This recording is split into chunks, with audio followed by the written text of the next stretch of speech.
সুপ্রিয় শিক্ষার্থী বন্ধুরা, আসসালামু আলাইকুম ওয়া রাহমাতুল্লাহ। আর্টিকেলের আরেকটি পর্ব নিয়ে হাজির হলাম। যে আর্টিকেলের অমিশন অ্যান্ড কমিশন এর মধ্যে আজকের বিষয় হলো রোগব্যাধি।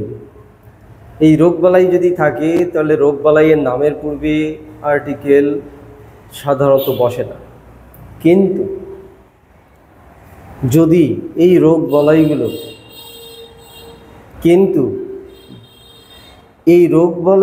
যদি দ্রুত সংক্রামক রোগ হয়, সারা বিশ্বে ব্যাপক প্রভাব ফেলে, আলোচিত হয়ে যায়,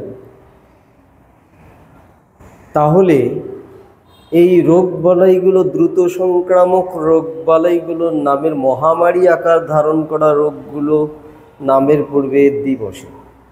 মহামারী আকার ধারণ করা রোগগুলোর নামের পূর্বে দি বসে। ইতোপূর্বে আমরা জানি যে কিছু রোগ আছে, সরকার এই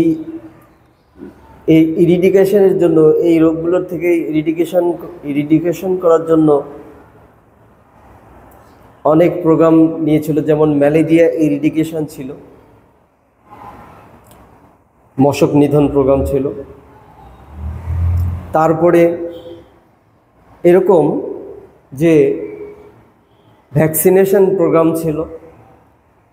তো ভ্যাকসিনেশন প্রোগ্রামগুলো সাধারণত অনেকগুলো আমরা জানি যে একটা শিশুকে জন্মের পর বিশেষ কতগুলো টিকা দিতে হয়, কতগুলো রোগের টিকা দিতে হয়, যে প্রিভেন্টিভ ভ্যাকসিনেশন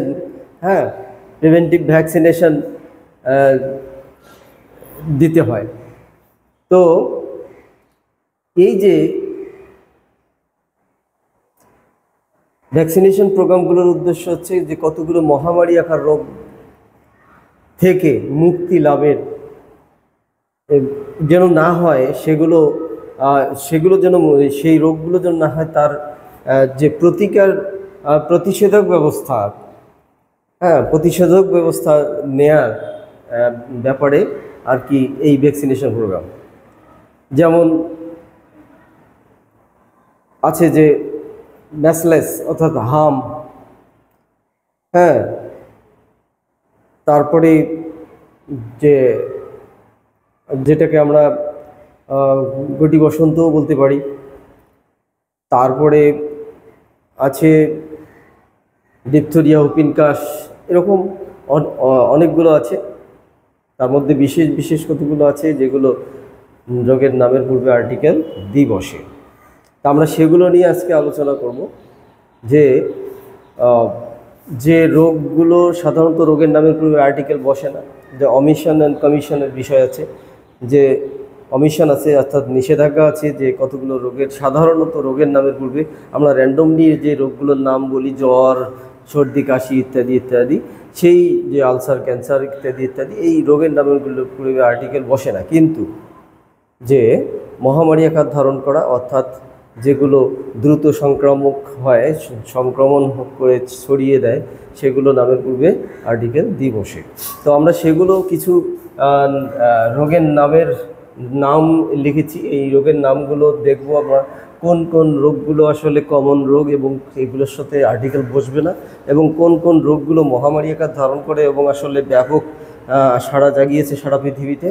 সেগুলো রোগ আসলে সুনির্দিষ্ট হয়ে গেছে এবং সেগুলো নামের পূর্বে ডেফিনিটলি দি আর্টিকেল বসবে। তো আমরা দেখছি যে ক্যান্সার নামের পূর্বে ক্যান্সার আসলে একটি খুবই ঘাতক ব্যাধি, কিন্তু এটি আসলে মহামারী আকার ধারণ করে নেয়। এটি আসলে কিছু কিছু লোকের হয়, অর্থাৎ এইভাবে ছড়িয়ে পড়ে না, ছড়ায় যায় না, অর্থাৎ ছোঁয়াছে না, মেটানেস্টেটিক হয়ে যায়, কিন্তু এপিডেমিক হয় না।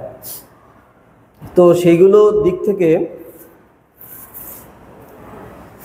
সেই দিক থেকে ক্যান্সার কোনো যে দিনে মহামারী আকার একজনের ছোঁয়ায় আরেকজন আক্রান্ত হয়, এরকম কোনো রোগ নয়। এই জন্য এগুলোকে সিম্পল রোগের তালিকায় রাখা হয়েছে এবং এগুলোর পূর্বে আর্টিকেল বসবে না, ক্রস।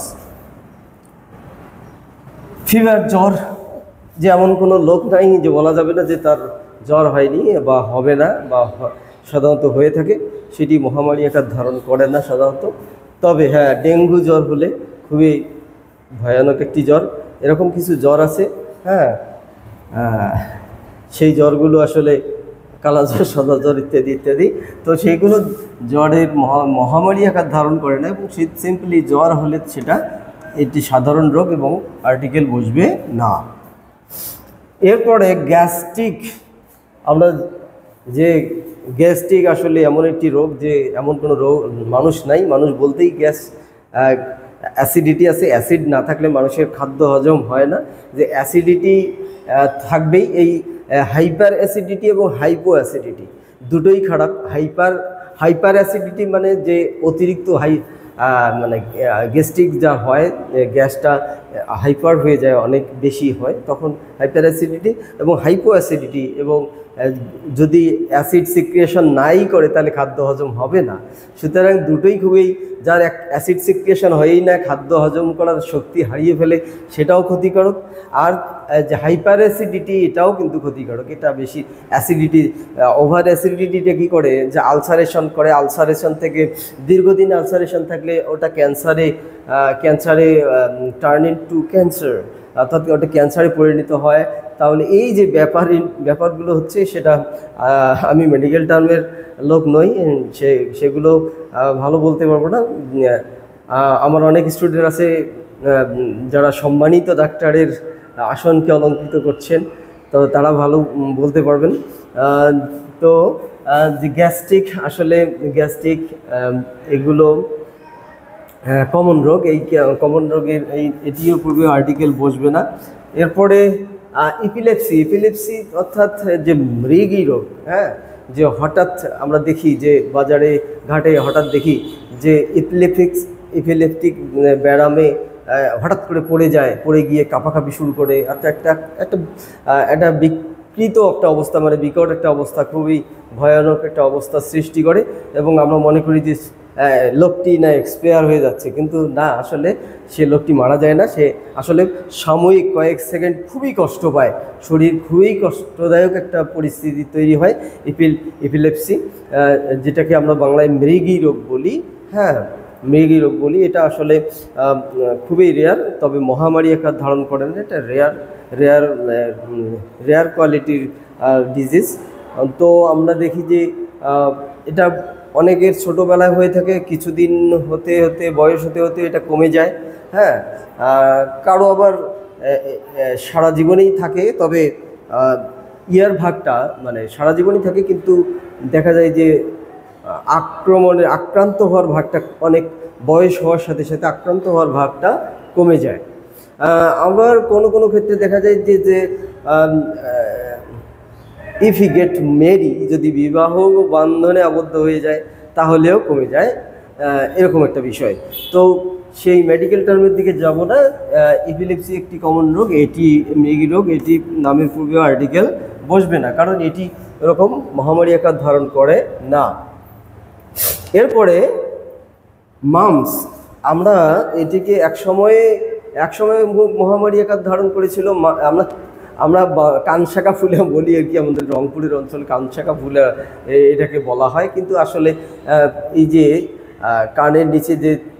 কানের নিচে এটি আমাদের ফুলে যায়, তখন এটাকে আমরা দেখি যে হঠাৎ স্বাস্থ্য ভালো হয়ে গেছে, মুখমণ্ডলের অবস্থা খুবই শোচনীয় একটা অবস্থা, হ্যাঁ। এটি আসলে আগে মহামারী আকার ধারণ করেছিল, তাই এটির টিকাও রয়েছে, যার ফলে এটিকে আমরা দ্য মাম্পস ব্যবহার করব। দ্য মাম্পস, এটি মহামারী আকার ধারণ করে, তাই এটি আমরা মাম্পসকে দ্য মাম্পস বলবো। এটি পূর্বে আর্টিকেল দি বলবে। ম্যাসলেস মানে, ম্যাসলেসের বাংলা অর্থ হচ্ছে হাম। তো এই ম্যাসলেস এর হামের টিকা আছে এবং এর পূর্বে দি বলবে, তার মানে এটাও মহামারী আকার ধারণ করে।